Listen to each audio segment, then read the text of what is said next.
안녕하세요. 부버지 김현민 기자입니다. 파리 생제맹의 이강인 선수가 사두근 부상을 당해 최소 2주에서 3주가량 결장할 예정입니다. 이와 함께 그 파리 생제맹 입단 이후 연이은 악재가 발생하고 있는 이강인 선수인데요. 이강인 선수의 부상 상황 및 현재 그 대표팀에서의 말도 안 되는 일정들을 이번 기회에 조금 소개해 드리도록 하겠습니다. 저는 선수 보호 차원에서 클린스만 감독과 황선홍 감독이 서로 조금 양보를 해야 된다는 입장을 가지고 있거든요. 그래서 이와 관련해서 얘기를 하도록 하겠습니다. 먼저 그 파리 생제맹 SNS 계정에 메디컬 업데이트 이강인이라고 글이 올라온 건데요. 들어가 보면은 이강인 선수의 부상 관련 소식이 전해져 있는 겁니다. 내용은 어떤 거냐면요. 이번 8월 22일 화요일 메디컬 업데이트는 이강인에게 초점을 맞추고 있다. 왼쪽 사두근 부상으로 이강인은 적어도 A매치 기간이 끝날 때까지 치료를 받을 것이다 라고 한 겁니다. 그러면서 이제 그 A매치 기간까지는 결장하게 될 것이다 라고 한 건데요. 먼저 그러면은 대퇴사두근은 어디인가? 허벅지 앞쪽에 4개 근육을 얘기합니다. 원래는 넙다리 네갈래근이라고 불렸었는데요. 넓적다리 그 앞쪽의 큰 근육 4개를 포함하는 근육군을 지칭하는 것으로요. 햄스트링이 이제 그 허벅지 뒷근육이잖아요. 뒷근육이 찢어지는 걸 이제 햄스트링이라고 하는데 그 반대편을 이제 사두근이라고 보면 됩니다.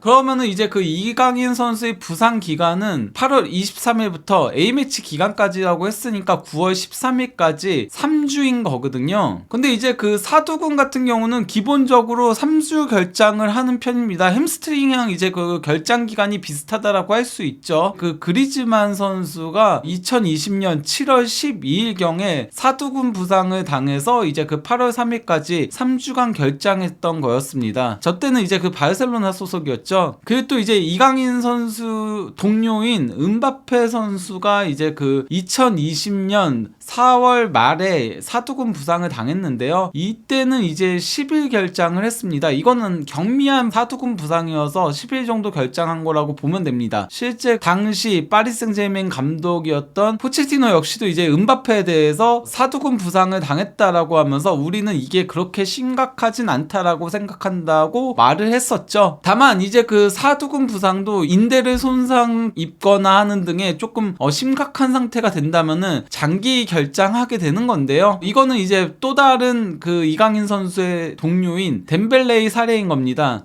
덴벨레는 2023년 1월 말에 사두근 인대 손상 부상을 당했습니다. 그래서 MRI 스캔까지 받았고요. 이게 상당히 심각한 상태다 보니까 무려 3달간 결장한 바가 있습니다. 즉 관리가 필요하다라고 할 수 있겠는데요. 레키프에서 조금 더 이제 이강인 선수의 부상 상태를 얘기를 한 게 있습니다. 제목은 뭐냐면요. 왼쪽 사두근 타박상을 당한 이강인은 9월 A매치 기간이 끝날 때까지 결장한다라고 이제 나온 건데요. 타박이라는 걸 확인할 수 있죠. 그러니까 이거는 그렇게 심한 부상은 아닙니다. 그러면서 이제 그 파리 생제맹은 화요일 미드필더 이강인이 적어도 A매치 기간이 끝날 때까지 결장한다고 전했다. 이와 함께 그는 다음 2경기에 결장할 예정이다. 그는 왼쪽 사두근에 부상을 당했다. 해가지고 이제 본문 내용으로 랑스와의 리그왕 3라운드를 앞두고 파리 생제맹에게 나쁜 소식이 전해졌다. 파리는 화요일 한국 미드필더 이강인의 왼쪽 사두근 부상을 발표했다. 따라서 이강인은 적어도 다음 A매치 기간이 끝날 때까지 관리를 받아야 하기 때문에 다음 2번의 리그왕 경기에 결장해야 한다라고 한 건데 거의 유사한 부상이 또 다른 팀 동료인 베라티가 있었습니다. 이제 베라티가 2023년 1월경에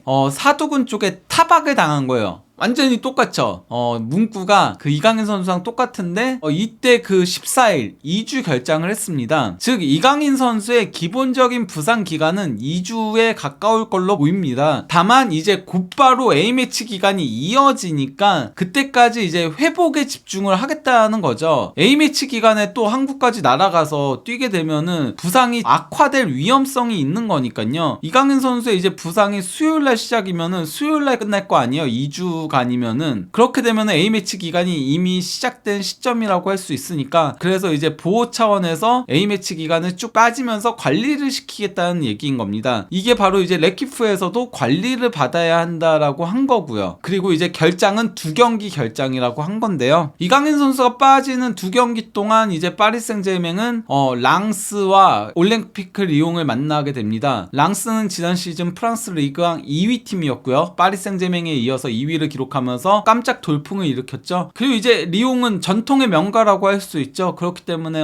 힘든 일정을 앞두고 있다라고 할 수 있겠는데요. 근데 사실 이강인 선수가 빠지게 되면 더 타격을 받게 되는 거는 성인 대표팀과 이제 아시안 게임이라고 할 수 있겠습니다. 만약에 부상 회복이 더뎌진다면은 양쪽 모두 이제 타격을 받을 수밖에 없는데, 근데 저는 양쪽이 타격을 받는 것보다도 이강인 선수 보호가 더 우선시 되어야 한다라고 생각합니다. 지금 현재 성인 대표팀 감독인 클린스만과 그리고 또 이제 아시안 대표팀 감독인 황선홍 감독이 서로 이제 이강인 선수 차출 문제를 놓고 마찰을 빚고 있는데요. 황선홍 감독 같은 경우 미리 소집해서 선수단과 훈련 발을 맞추게 하고 싶다라는 욕심을 내비쳤죠. 그리고 클린스만 감독도 성인 대표팀이 먼저니까 성인 대표팀 부르겠다, 그러고 나서 이제 아시안 게임 참여해도 바로 뛸 수 있다, 이렇게 얘기하는데요. 왜 아무도 이강인 선수 생각을 안 하는지 모르겠습니다. 이강인 선수 지금 미친 일정들을 앞두고 있습니다. 이거는 대표팀 일정들 때문에 파리 생제맹에서 뛰지도 못하는 상황들이 발생을 하게 되는 건데요. 일단 그 성인 대표팀 A매치 브레이크 기간과 이제 그 아시안 게임 기간을 살펴보도록 하겠습니다. 먼저 그 9월 4일부터 9월 14일까지 A매치 기간입니다. 이때 이제 그 9월 8일에 웨일즈하고의 평가전이 있고요.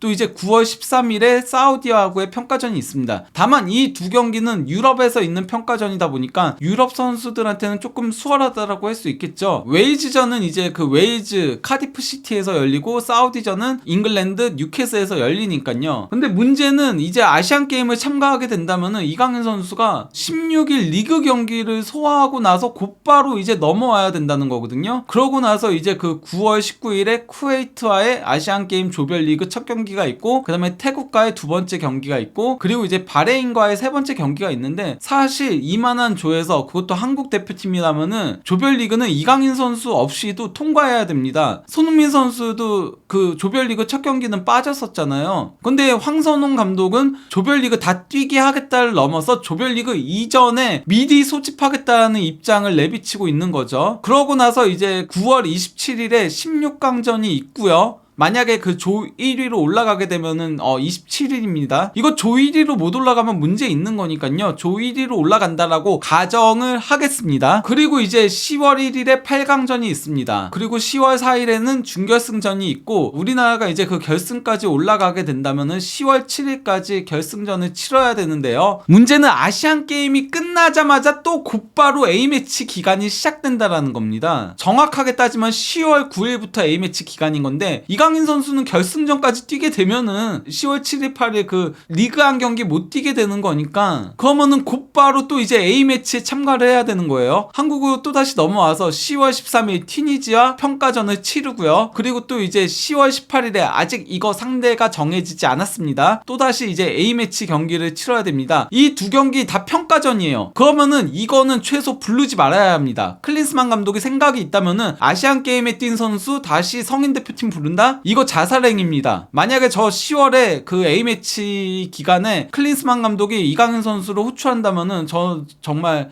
강도 높게 비판하는 영상을 올릴 예정입니다. 이때는 무조건 쉬게 해줘야 된다라고 보고요. 여기서 그치지 않고 11월 13일부터 11월 23일까지 또다시 이제 A매치 브레이크가 있습니다. 이때는 이제 월드컵 예선이 있기 때문에 의무차출이 되는 건데요. 11월 16일날 이제 싱가포르나 괌과 이제 경기를 치르고요. 왜냐면 싱가포르가 괌 둘 중에 한 팀이 이제 예선에 올라오게 되는 거거든요. 11월 21일에는 중국과의 월드컵 예선이 있습니다. 원정 경기인 거죠. 그러고 나서 이제 1월에는 아시안컵이 시작합니다. 이게 그 대회는 1월 12일부터 2월 10일까지인데 그러면 그 전에 소집하잖아요. 그러면은 1월 1일부터 사실상 소집된다라고 보면은 이강인 선수는 또 그러면은 1월부터 2월까지 빠지게 되는 거고요. 그 만약에 결승까지 올라가게 되면 2월 10일까지 빠지게 되는 거죠. 여기서 그치지 않고 또 이제 3월 말에 다시 A매치 브레이크가 있습니다. 이때는 이제 또 월드컵 예선으로 태국과 연이은 경기들이 있게 되는데요. 그러면 이강인 선수는 일단 부상으로 랑스전 빠지죠.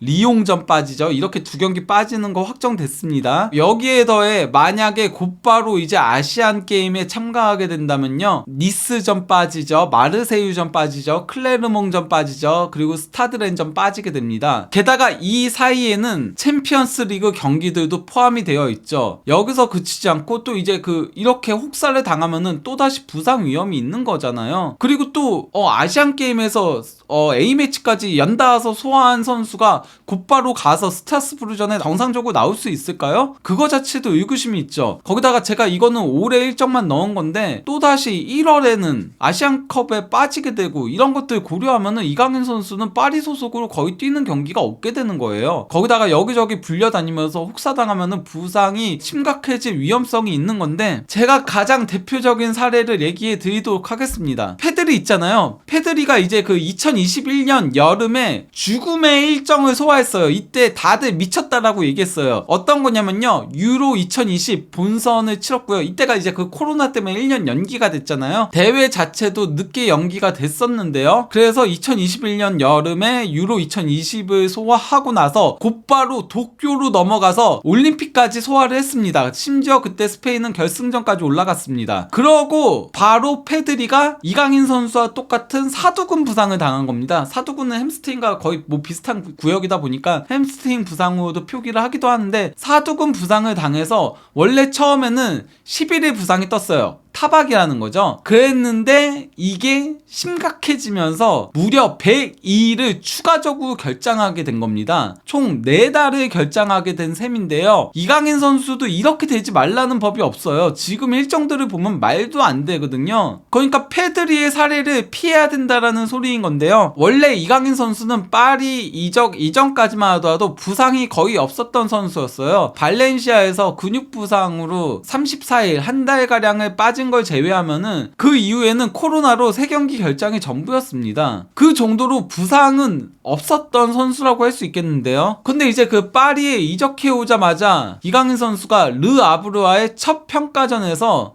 햄스트링 부상을 당했었습니다. 43분경에 패스를 받고서 하키미한테 패스를 전달해주고 나와서 잠깐 멈추면서 허벅지를 만지는 장면이 있었는데요. 결국 1분 뒤에 통증을 호소했고 그러면서 이제 교체 아웃이 됐었습니다. 근데 이제 햄스트링 부상을 당하고 곧바로 한 달 만에 이제 사두근 부상을 당한 거죠. 지금 허벅지 앞뒤를 다 다치게 된 셈인 거거든요. 거기다가 사실 이강인 선수가 개막전에 선발 출전할 줄 저희는 몰랐었습니다. 그때 햄스트링 부상 여파가 있기 때문에 안 나오지 않을까 했었는데 갑자기 네이마르 판매한다. 그리고 베라티 판매한다. 거기다가 은바페 1군 명단에서 제외 막 이런 악재들이 발생을 하면서 이강인 선수가 개막전부터 선발 출전했어야 되거든요. 그리고 2라운드까지 연달아서 선발 출전했는데 어쩌면 이게 이번 사두근 부상을 일으킨 거나 마찬가지라고 할 수 있거든요. 이런 가운데 만약에 아시안 게임까지 곧바로 또 가가지고 혹사당하고 그리고 또 이제